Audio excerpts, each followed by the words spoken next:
Средното општинско училиште Гошо Викентиев продолжува со активноста што ја започна пред неколку години, а тоа е набавка на нагледни средства, машини и уреди.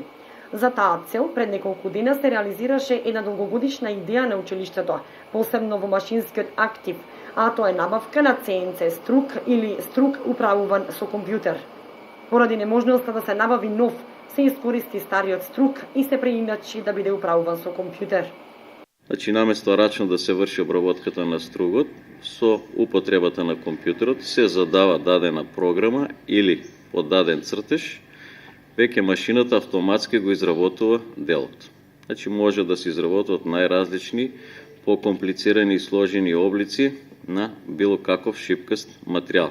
Со употребата на компјутерот тоа е доста попрецизно и доста олеснато. Станува збор за нов тренд кој ова училиште се обидува да го следи во сите три струки со набавка на вакви софистицирани уреди. Истиот наоѓа примена во машинската струка. Во најголем дел од машинската струка, во профилите кои се застапени, посебно во профилот техничар за компјутерско управување и профилот машински техничар, бидејќи истите имаат вметнато во самата наставна програма работа со ваков тип на машини.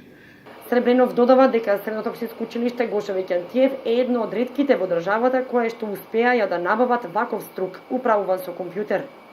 Пред известно време училиштето набави така наречена граверка, исто така управувана преку компјутер. Набавката на вакви машини им овозможува на учениците да научат да работат на машини кои се примилуваат во машинската индустрија и понатаму да излезат подготвени и со практично знаење на пазарот на трудот.